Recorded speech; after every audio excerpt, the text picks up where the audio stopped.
Vamos então à nossa última videoaula do nosso curso, onde vamos apresentar o padrão Singleton.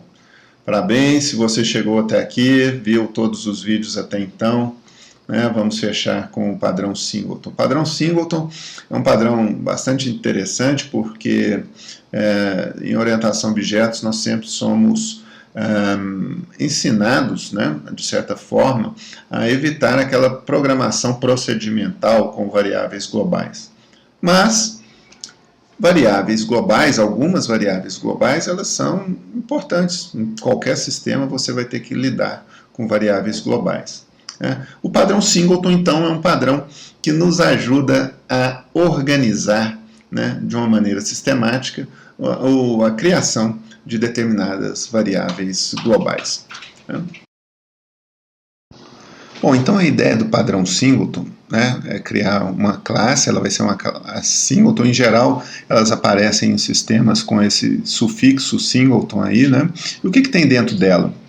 Dentro dela tem uma referência estática para ela própria, para aquela classe própria. Olha que interessante. Essa referência estática aí é que é o segredo todo do Singleton, né?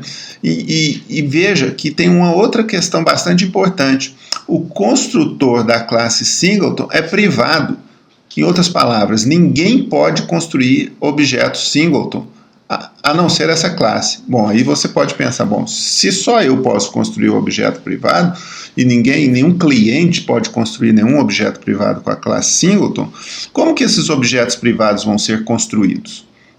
Então, eles vão ser construídos exatamente com o método getInstance, que é um método estático da classe Singleton, né? E aí nós vamos olhar o seguinte, aquela referência, né, estática para a variável do tipo Singleton, né, que é nesse código aí, essa unique instance, essa instância única aí, que é essa variável, se ela for nula, significa então que não foi criado nenhum objeto Singleton. Nós vamos e criamos esse objeto, né, pela primeira vez e retornamos ele.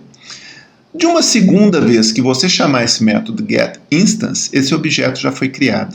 E essa instância única já não está mais nula essa referência. E, portanto, o objeto uniqueInstance vai ser retornado, né? Obviamente, essa classe Singleton ela vai ter uma série de outros atributos, né, de configuração. Geralmente são valores de configuração do sistema e vão aparecer aí, né, os métodos get, set para esses atributos de configuração, né, de inicialização do sistema, né? Enfim, mas o miolo, né, a parte que define o Singleton é exatamente isso, três coisas, né? Uma variável de instância, uma variável estática, né, para a própria classe Singleton, né? Os construtores privados, né? E o método getInstance, que também é estático, e ele verifica se a referência para a classe Singleton está nula. Se tiver nula, ele cria um objeto, senão ele não cria, né, porque já foi criado, ele simplesmente retorna esse objeto. Está aí o padrão Singleton, bastante simples de ser usado e aplicado. Bom, vamos ver as consequências, né, do padrão Singleton. Primeiro que ele dá um acesso controlado a essa instância única, né? Você acessa, você vai ter uma única instância daquela classe, né? E não vai criar mais de um objeto com aquela classe, podendo eventualmente fazer uma confusão. Outra coisa é que você, tendo a necessidade de ter variáveis globais, né, você vai colocar essas variáveis globais todas numa classe Singleton, né, que vai ficar visível no seu sistema, né, e, portanto, vai reduzir também o seu espaço de nomes no sistema, porque vai estar tudo encapsulado dentro dessa classe Singleton, né? O Singleton pode ter subclasses, né? Então, o Singleton permite esse refinamento de operações, permite esse refinamento de representação para criar Singletons especializados, né? O Singleton também permite um número variável de instâncias.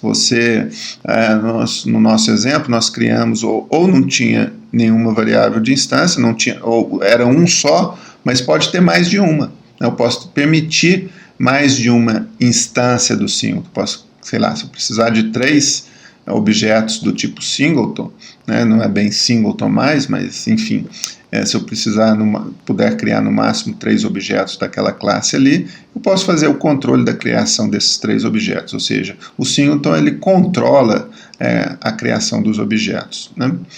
E ele é mais flexível, né, do que usar operações estáticas, né? Operações de classe são essas operações estáticas. Então é preferível criar esses métodos singletons do que ficar espalhando métodos estáticos para ter acesso a valores globais, a variáveis globais. Então essa é a ideia aí do padrão singleton, suas consequências. Então chegamos aqui ao nosso final de curso, a nossa última videoaula com o padrão singleton, né? O padrão singleton que disciplina o acesso ao conteúdo global, né? Conteúdo de variáveis globais fica disciplinado então com o padrão singleton.